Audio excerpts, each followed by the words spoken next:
My apartment building told us not to use our peepholes after 9 p.m.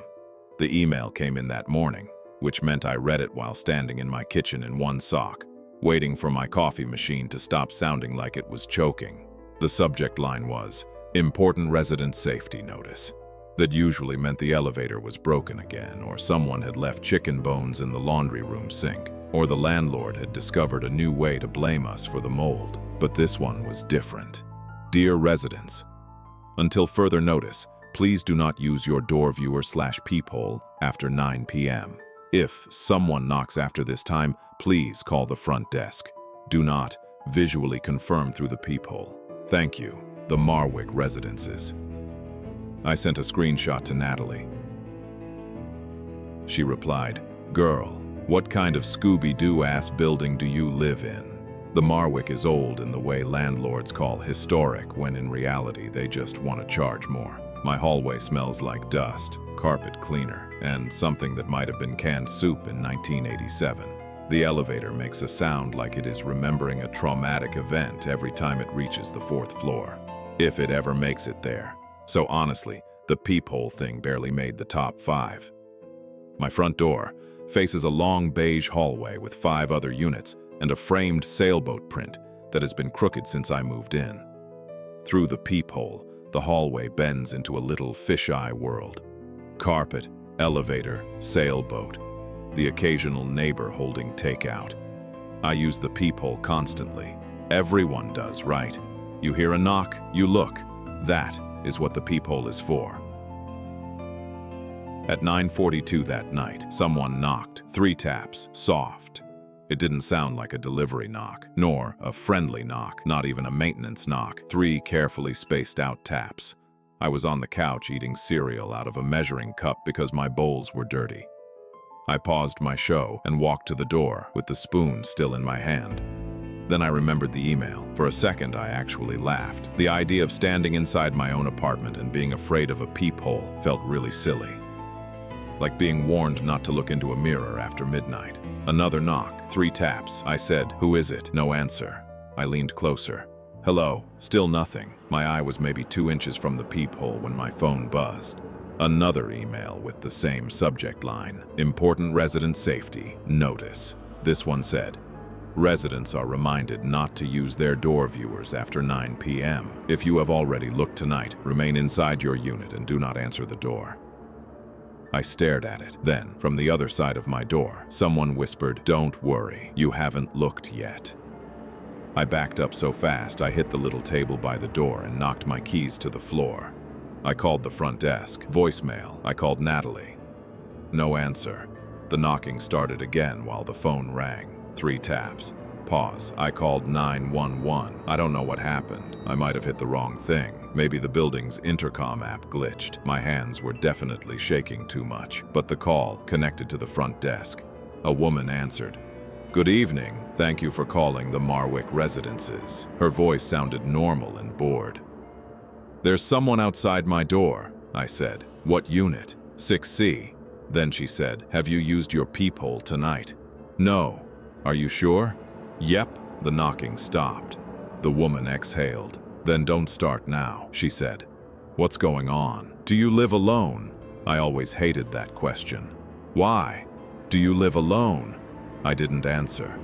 There was paper shuffling on her end like she was looking through a folder. Then she said, "Please move away from your door." "Who's out there?" "Maintenance has been notified. At night, it's almost 10. Please move away from your door." "What's the maintenance code?" Silence. Every work order in our building had a code. They used it for everything. Leaky sink, broken outlet. That. One time a raccoon got into the trash room. Maintenance always gave the code before entering. The woman said, "Excuse me?" "The work order code," I said. "If maintenance is coming, what's the code?" Another pause. Then she hung up. That was when Natalie called me back. Before I could say anything, she said, "Are you home right now?" "Yeah." "Can you lock your bedroom door?" My stomach dropped. "What? Why?" "Is your bedroom door locked?" "No." "Why?" "I need you to listen and try not to freak out. I got pictures from your number." I looked at my phone. Our text thread was open. The last thing I had sent her was the screenshot of the email that morning. "What pictures? They look really old," she said. "Like from earlier today or yesterday. I don't know, they show you in your room." I turned toward my bedroom. Its door was open. The room was dark except for the streetlight bleeding through the blinds. "From my room?" My voice rose at the last word.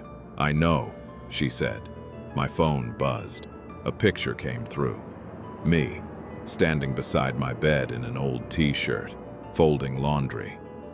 The angle was high. I knew it immediately. It was from the vent. The picture was taken from the little square vent above my closet door, the one that rattled whenever the heat came on, the one I had complained about twice to management. In the picture, I was looking down at a skirt. I had no idea I was being watched. The knock came again, 3 taps. I almost threw the phone. Natalie said, "Marie, don't open the door." "I'm definitely not going to open the door." "Don't look through the peephole either." "I know." "No," she said. "I mean don't. I think that's how they know." I looked at the door. The peephole was just a small dark dot. Natalie said, "The pictures are old, but the texts you're sending me are live." "What do you mean?" Another image came through. My bedroom again. Me asleep, one arm under the pillow, blanket kicked halfway off because my apartment is always too hot. Taken from the vent. Below the photo was a message I hadn't typed. "She's home." I stopped breathing. Outside my door, a man said, "Maintenance." His voice was calm, tired, and slightly irritated. "Ma'am," he said, "we need to come in." I said nothing. He knocked again, 3 taps. "Ma'am, I need you to look through the peephole and confirm it's me." Natalie whispered, "Please don't open it." I pressed the phone to my ear so hard it hurt. The man outside sighed. "Marie," he said, "you live alone. You need to let someone help you." I went cold. Marie isn't on my lease. It isn't on my mailbox. It isn't the name I use for deliveries or bills or maintenance requests. It isn't even close to my real name. It's a nickname from college. 3 people call me that, and all 3 of them know better than to say it through a locked door at night. "Marie," he repeated, "open the door." I backed away from the door.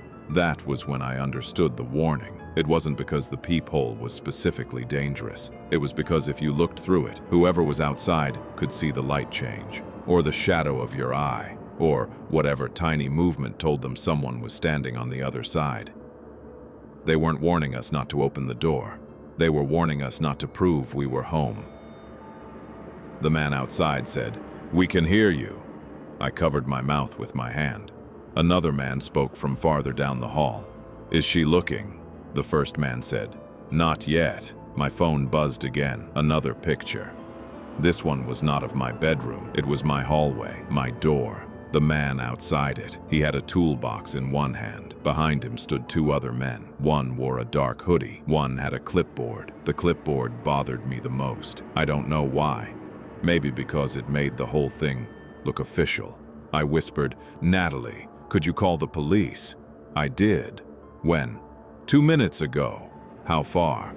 "I don't know." There was another knock. 3 taps. Then the man said, "Don't make this difficult." The doorknob turned slowly, once to the left, once to the right. Then it stopped. I had locked it, with the deadbolt too. I'd never loved myself more than I did in that moment. The man outside said, "Good girl," like he was pleased. Then something metal slid into the lock. I ran to the kitchen and grabbed a chair, wedging it under the knob, even though I knew that mostly worked in movies. Then I dragged the little table over. Then my laundry basket. Then the broken floor lamp I kept meaning to throw away. The man outside said, "Marie." I didn't answer. "I know you're scared." I stayed quiet. "That's okay," he said. "Women get scared." My skin went cold. Then he said, "You should have just looked when we knocked." The lock clicked, not all the way, just enough. Natalie was crying now. "Marie, get out the window. I'm on the 6th floor. Fire escape. Other side of the building. Bedroom window." "No." I looked toward my bedroom. The vent above the closet was dark. I had never noticed how much it looked like a mouth. My phone buzzed again. Another picture. This one showed my bedroom from the vent. Empty bed, open door, and at the very bottom of the frame, just visible in the hallway mirror, the reflection of a man standing inside my apartment. I turned around. No one. Nothing. Only the hallway. Only the bedroom door. Only the vent. The man outside laughed softly. Then he said through the door, "Check the closet." I am not checking the closet. I am sitting with my back against the kitchen cabinets, typing this with one hand while holding a knife in the other. My hand is shaking so badly that I keep hitting the wrong letters. The police are coming, I think. Natalie is still on the phone, I think.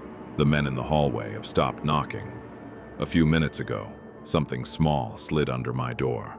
A photograph. Not digital this time, but printed. I haven't touched it, but I can see it from here.